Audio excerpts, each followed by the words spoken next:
Olá, tudo bem? Sou o professor Cid Marques, estou aqui no nosso Momento MPU para dar uma nova dica para você, para a gente poder estar preparando para a prova, certo? Logo, logo tá aí, banca CESP, e uma das coisas que muita gente tem medo é planilha de cálculo, certo? Planilha de cálculo, geralmente as pessoas acham, vai ter que ficar fazendo conta, e conta, planilha, Excel, LibreOffice Calc, é difícil, tal. Esquece isso, tá? O que a banca vai cobrar é estrutura. Dificilmente você vai ter que fazer uma conta complicada dentro de uma planilha de cálculo numa prova da CESP, tá? Normalmente ela faz o quê? Em alguns casos, nem a própria planilha ela te dá só um enunciado para você fazer uma interpretação se a estrutura daquilo está correta ou não. Inclusive no edital está assim, você tem lá planilha de cálculo, no último edital nós tivemos o LibreOffice, né, que no caso é o Calc, mas é possível, por exemplo, que de repente pinte na sua prova no próximo edital o Excel da Microsoft, tá? Porque a banca ela vem fazendo isso em muitas provas por aí, misturando os dois programas. Mas não se preocupe, a estrutura dos dois é igual. Tudo que você faz em um, você faz no outro. Uma ou outra coisinha que tem diferença. Então vamos lá, ó. Eu preparei aqui em relação à estrutura, planilhas e fórmulas, tá certo? A estrutura da planilha, ela começa a partir de uma pasta de trabalho. O que é uma pasta de trabalho? É o próprio arquivo. É o que você vai deixar salvo no seu computador. E essa pasta de trabalho, ela pode guardar planilhas. Lembrando, por exemplo, no caso do Calc, do LibreOffice, quando você abre ele pela primeira vez, ele traz uma única planilha. Inclusive, ele vem com o nome Planilha 1. Diferente do habitual, que muita gente está habituado a trabalhar com Excel, que se for na versão 2010, por exemplo, ele trabalha com 3 planilhas, Plan 1, Plan 2 e Plan 3. Nas versões 2013 e 2016 do Excel, ele traz uma planilha só que o nome Plan 1.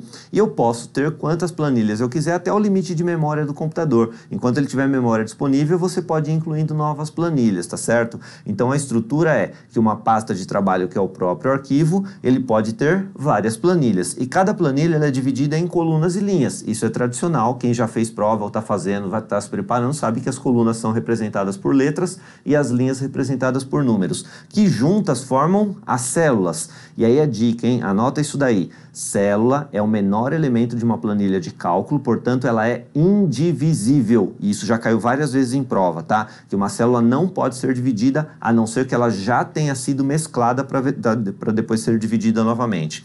E aqui eu coloquei, com base nas nossas estruturas, 2 estruturas clássicas que caem em prova para você poder fazer uma avaliação, tá? A função soma, que é tradicionalmente a função mais básica da sua planilha de cálculo, ela pode ser condicionada. Então, por exemplo, quando eu faço uma função de soma com a condição daquilo que vai ser somado, o que vai acontecer? Minha dica, na sua prova, pega a caneta, não tenha medo, não tenha vergonha de fazer rabisco, tá certo? Então você vai fazer assim, ó, o que eu quero é fazer uma soma, desde que a soma seja condicionada. E aí, o tradicional da soma é você fazer a soma e indicar a faixa de dados que vai ser somada. Olha onde que vai estar a faixa de dados a ser somada, ó, lá no final da estrutura da sua planilha. Então você vai fazer isso daqui, ó, pega o que você quer fazer e faz uma ligação com o intervalo da soma, indicando o seguinte, eu quero somar aquilo que está lá no final. Deu para você entender? Só que para que isso seja somado, ele vai ter que fazer o seguinte, ó, indica qual é o intervalo que tem o critério e qual é o critério, ou seja, isso tem que ser atendido para que a soma seja feita. Então esse mapa que eu estou fazendo é a minha dica para você.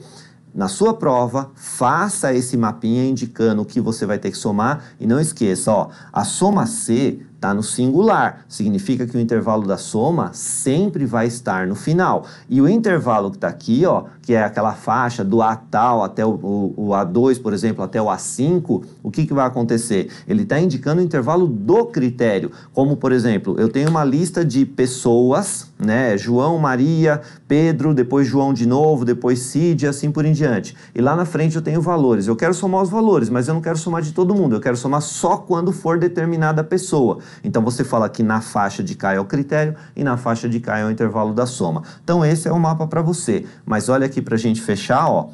Soma Cs. Cs indica plural, e aí muda a estrutura. O que eu quero somar tá aqui, ó. Olha o mapa como muda, ó. Se na anterior você tá somando só aquilo que tá lá no final, essa daqui você tá somando o que tá no começo. E depois vem intervalo do critério, critério, ou seja, isso tem que ser atendido para que a soma seja feita. Depois, novamente, intervalo do critério, critério, e isso tem que ser atendido para que a soma seja feita. Então, esse mapinha no plural, ele indica que o intervalo da soma sempre vem no começo e os critérios e os intervalos desses critérios vêm depois. Então, você tem essa inversão que vai ser importante para você. A mesma coisa, eu falei da soma, se você tiver que fazer a média, vai ser igualzinho. Eu tenho média, média C e média C, que a estrutura é a mesma, não vai mudar absolutamente nada. Então a dica, faça mapas. Isso vai facilitar, você não é obrigado a decorar uma fórmula, mas com esses mapas aqui não tem como você errar na sua prova, tá bom? Então, ó, ficou a dica para você, planilhas de cálculo sempre por estruturas. O cálculo em si não é o problema nosso no dia da prova, você não vai ter que ficar fazendo conta. Sempre vai ser perguntado se essa fórmula atende ao resultado que está sendo apresentado. E aí cabe a você identificar e interpretar se a estrutura está correta. Se tiver, vai produzir aquele resultado. Se não tiver, não produz aquele resultado. Certo ou errado? Lembrou? Então, ó, fica essa dica para você e a gente se vê numa próxima dica, tá bom? Até lá, um abraço.